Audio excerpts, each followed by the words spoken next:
Before I died, my daughter told me everything. She was lying in a hospital bed in Phoenix, tubes in her arm and a monitor beeping every few seconds, and she held my hand the way she used to when she was 4 years old, crossing a parking lot. She said, "Mom, I need you to know something." I told her to rest. She said she'd been resting for 18 years and she was done with it. I didn't know what to say to that, so I listened. Her name was Lydia, my daughter. She had her father's eyes, this particular shade of grey that looked blue in summer and green in winter, depending on what she was wearing. She used to laugh at how people would argue about the colour of her eyes at family dinners.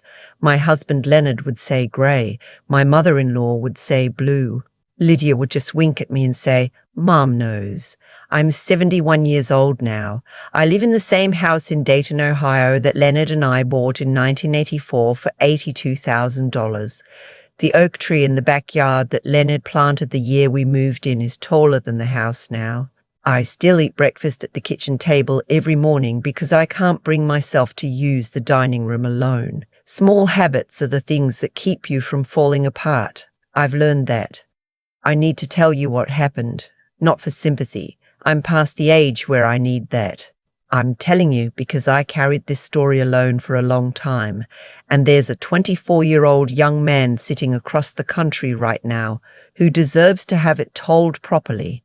His name is Owen. He is Lydia's son, and 6 weeks ago he knocked on my front door holding a wooden box with a brass latch. Let me go back to the beginning, because the beginning matters. Lydia was our only child. We tried for more, but it wasn't in the cards, and after a while Leonard and I made peace with that. Lydia was enough. More than enough. She was the kind of child who brought home stray cats and made friends with the quiet kids at lunch. And once, when she was 12, organized a bake sale at her school to raise money for a family whose house had burned down.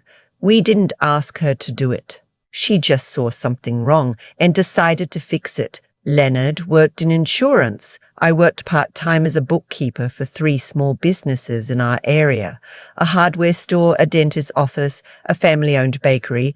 We weren't wealthy, but we were comfortable. We paid off the house by the time Lydia started high school. We had savings, not the kind people write about in magazines, but real savings. Careful, slow savings.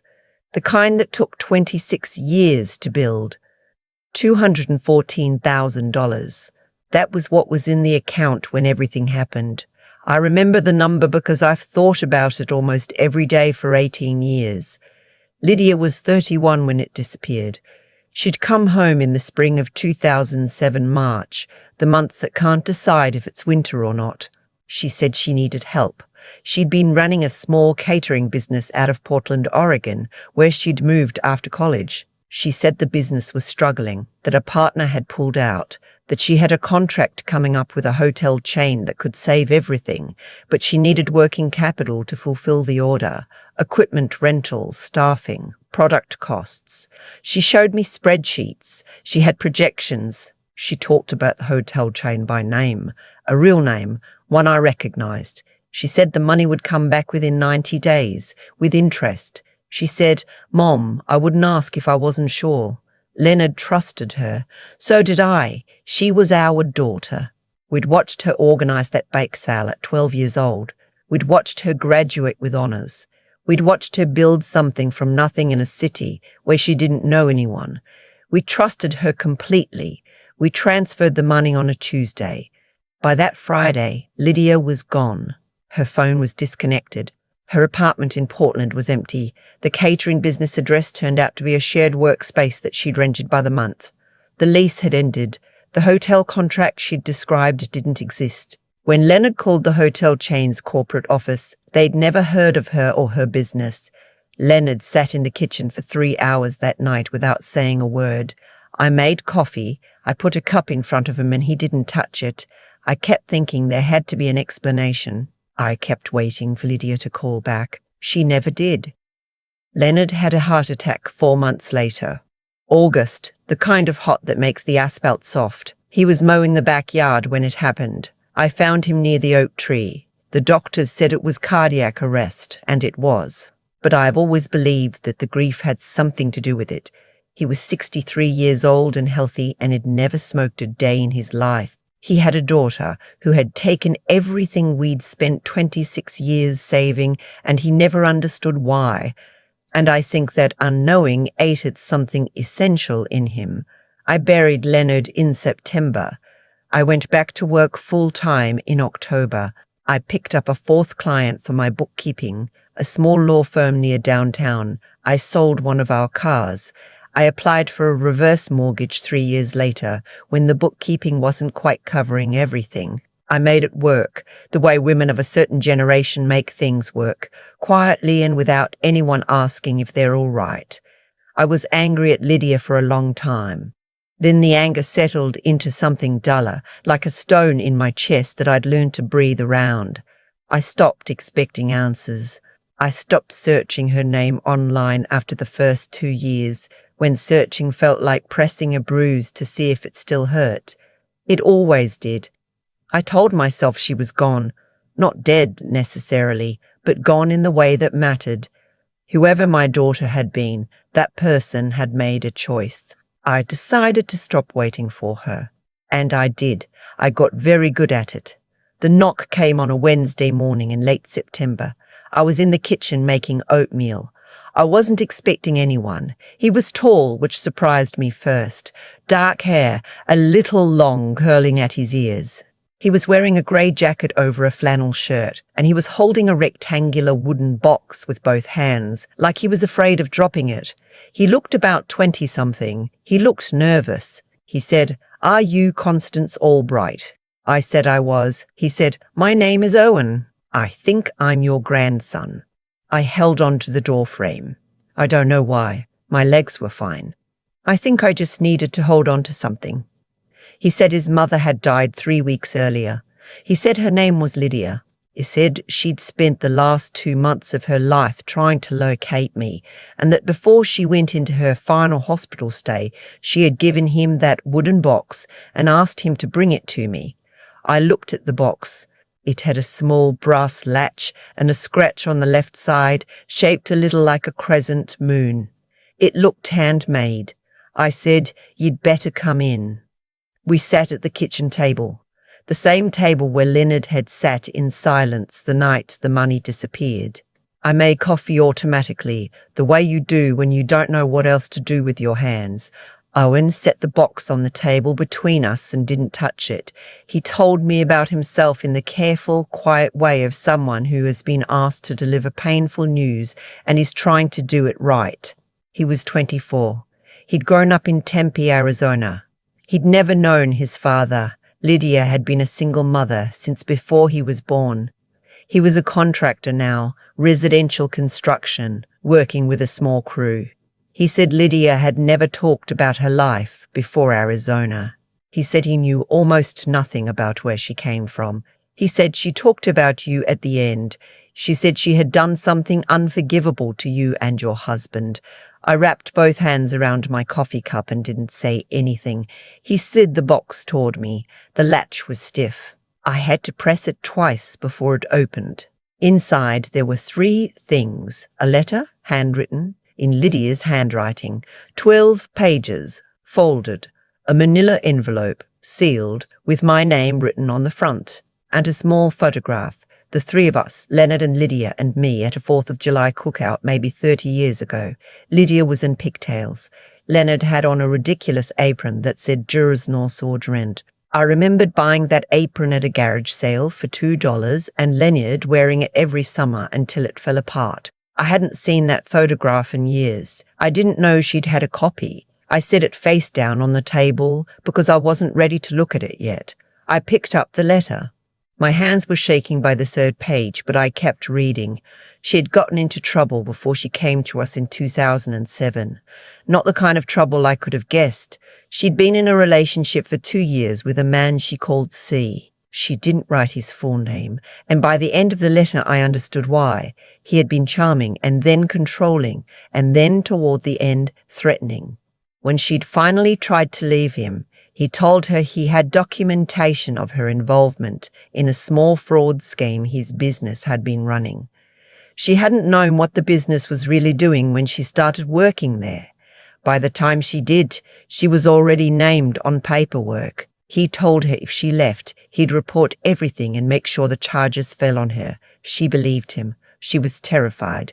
She came to Ohio not because she had a hotel contract. She came because she needed to disappear. She needed money to pay a man she'd hired, someone who promised he could get her out of the situation, create a new trail, help her start over somewhere he couldn't find her. She wrote, "I told myself it was temporary. I told myself I would pay you back every cent. I told myself you would understand if I could just explain it someday." I was 26 years old and I was so frightened that I stopped thinking like myself. I stopped thinking about what I was doing to you. I only thought about running. She ran to Arizona. She changed her last name. She worked at a restaurant, then a grocery store, then got her food handler's certification and eventually worked her way into Hospital Food Services Administration. She had Owen when she was 29. She raised him alone. She built something small and quiet and safe. She sent money back. Not all at once. She couldn't do it all at once, not with Owen to care for and a salary that took years to become livable. But she sent it. She wrote every amount, every date, every method. She'd been sending money orders to a P.O. box she'd rented in Dayton under a name I didn't recognize, planning to tell me eventually, planning to find a way to explain before she handed it over. She'd been diagnosed with ovarian cancer 14 months before she died. In the final months, when she understood she was running out of time to do things properly, she converted everything into a certified check and put it in the manila envelope. I opened the envelope last, $178,000, 18 years of repayment. Not all of it, not the full 214, but more than I had ever expected to see again. And a separate handwritten note that said, "I know this isn't all of it. I know it doesn't cover everything it cost. I know I don't have the right to ask for anything. But I didn't want to die without trying." Owen was watching me from across the table. He had good eyes, steady eyes. He'd been watching me read for over an hour, and he hadn't said a word, just refilled his coffee once, quietly when the pot was still warm. I said, "Did you know about any of this?" He said, "Only that she'd done something she was ashamed of. She didn't tell me the details until she was in hospice." I said, "And you came anyway?" He said, "She asked me to, and I wanted to know where she came from. There's a moment in grief, I know this now, from experience, where the feeling doesn't disappear. It just reorganizes itself, like furniture you've gotten used to in the dark, and someone turns on the light, and suddenly you can see it differently. It's still the same furniture. It's still heavy, and it's still taking up space. But you understand its shape in a way you didn't before. I'd been angry at a woman who stole from us. I sat there at that kitchen table and realized I'd been angry at a 26-year-old girl who was running scared and didn't know how to ask for help any other way. That doesn't make what she did right. Leonard is still buried in Riverside Memorial Cemetery. I still spent 4 years doing math in my head at the grocery store, putting things back. I can hold both of those things. I've learned that too. Owen stayed 3 days. The first evening I showed him the backyard oak tree and told him Leonard had planted it the year we moved in. Owen walked around it slowly with his hands in his jacket pockets and then said it was a good tree. I appreciated that he didn't say anything more than that. He was a man who knew when talking wasn't necessary. The second day he fixed my gutter. I hadn't asked him to. He'd noticed it pulling away from the fascia board when we were standing on the porch, and he asked if I had a ladder. He was up there for 2 hours. When he came down, he said the flashing needed replacing before winter, and he'd mail me a list of what to ask a contractor for. I said I thought he was a contractor. He said he was, but he lived in Arizona, so he wanted to make sure I knew what questions to ask. That evening I made pot roast, which was the thing I knew how to make. That felt like a proper meal. He had 2 helpings and helped with the dishes without being asked. I kept looking at him and seeing Lydia's cheekbones, Lydia's way of tilting his head to the left when he was thinking. It was like having a photograph that moved. The 3rd day we drove to the cemetery. I hadn't planned to suggest it. We were finishing breakfast and I said, "Would you want to see where your grandfather is buried?" Owen set down his fork and said he'd been hoping I'd offer. We stood at Leonard's grave for a while without saying much. Leonard would have liked Owen, I thought. He liked people who were capable and quiet. He had no patience for men who talked more than they acted. I said, "He would have wanted to know you," Owen said. "I wish I'd had the chance." Then he said, "I'm sorry about what my mother did. I know it's not mine to apologize for, but I'm sorry." I said she apologized, that's enough. I meant it when I said it. I wasn't sure I'd fully believed it yet, but I meant it. The certified check was something I needed to think about carefully. $178,000 deposited all at once into an account would raise questions. The bank is required to file a report for deposits over $10,000, and I wasn't interested in explaining everything to the IRS without some preparation. I called my accountant the following week and laid out the whole situation. She told me exactly what I'd need to document and how to approach it. The letter, the repayment history Lydia had recorded, the certified check. It was going to require some paperwork, but it was manageable. The money was mine. It had always been mine. It was just coming home late. I thought about what to do with it for a few weeks. I paid off the reverse mortgage. That felt right, to undo something that had been a consequence of what happened. I set aside a portion for repairs on the house, including the gutter and the flashing Owen had mentioned. I called a roofer and a plumber and checked 2 things off a list I'd been ignoring for years because the money hadn't been there. And I called Owen. I told him I wanted to set aside a portion for him. He told me he didn't want it. I said it wasn't charity, it was his mother's money, money she had worked and saved and deprived herself of for 18 years to repay a debt to people she loved. He had a right to some of what she'd built. He was quiet for a moment, and then he said he'd think about it. He called back 2 days later and said he'd accept it on one condition. He said he wanted to use it to visit more often. He said Arizona wasn't that far on a direct flight, and he had vacation days he'd never taken. I said that was the best condition anyone had ever given me. He was here last weekend. We drove down to the farmer's market on Saturday morning, and he carried the bags without making it a big deal. In the afternoon, I got out my recipe box, the actual box, index cards in my mother's handwriting and my handwriting and a few in Leonard's, which I can barely read because Leonard wrote like he was being timed. I found the card for apple butter, the one my mother made every October. Owen said he'd never made preserves. I said there was no time like the present. We stood in that kitchen together for 3 hours. He stirred when I told him to stir. He asked questions that showed he was actually paying attention. When we put the jars in the water bath, he looked at the timer on his phone with the same focus I imagine he gives a level on a job site. He took 4 jars home with him when he left. He texted me from the airport to say he'd eaten some on the hotel crackers he'd found in his carry-on, and it was the best thing he'd tasted in a long time.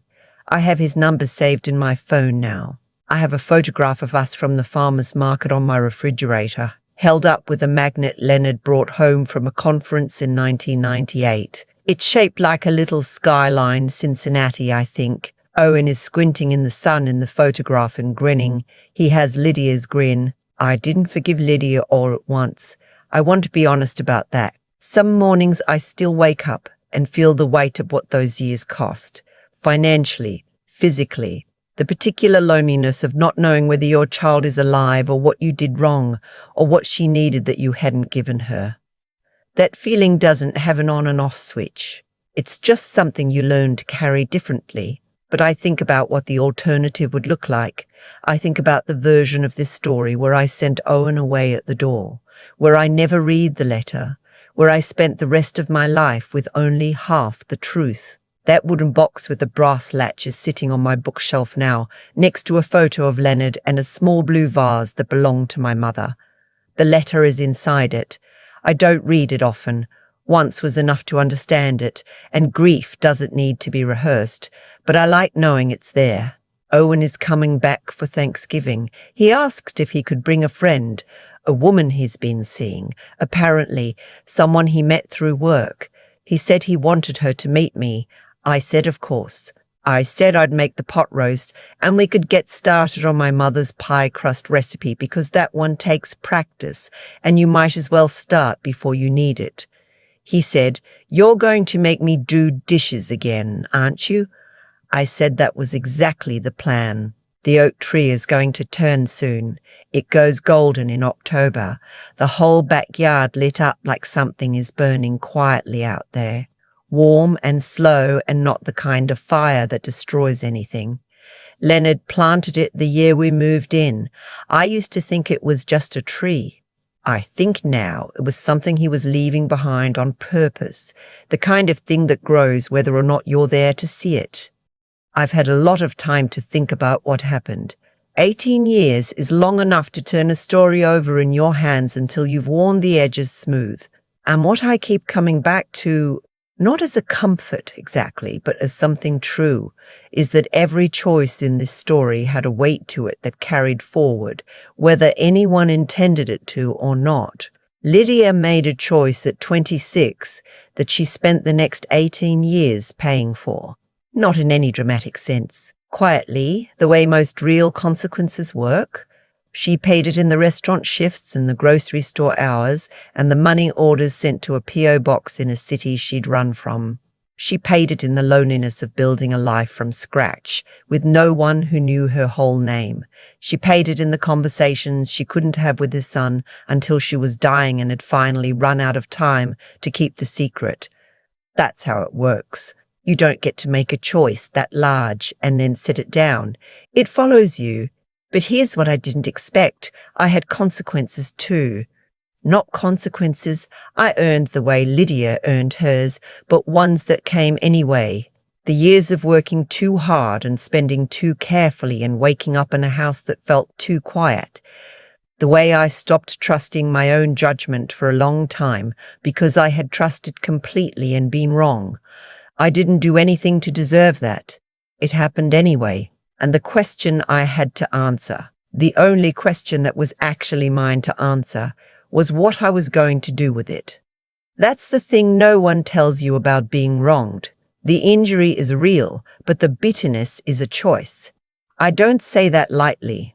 I held on to anger for years and it felt justified every single day because it was. But justified and useful are two different things, and I was the one who had to live inside whatever I decided to carry. When Owen sat across from me at my kitchen table, I had a choice of my own. I could have sent him away. I could have kept the box closed.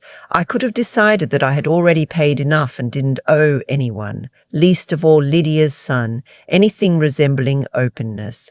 I would have been within my rights, and I would have been the rest of my life not knowing what Lydia had understood at the end, not knowing what she'd tried to give back, not knowing that a young man with her cheekbones and her way of tilting his head when he's thinking was out there carrying a wooden box across the country because she had asked him to, and he loved her enough to do it. Constance, who is she now? I ask myself that sometimes. I think I'm someone who learned, slowly and at considerable cost, that strength isn't refusing to be hurt again. It's deciding what you're going to build with the years you have left. Owen is coming for Thanksgiving. The apple butter is on my shelf. The gutter is fixed. The oak tree is still growing. I didn't get the ending I would have chosen, but I got an ending I can live inside with some measure of peace. For a woman my age in a house this quiet, I've come to understand that's not a small thing.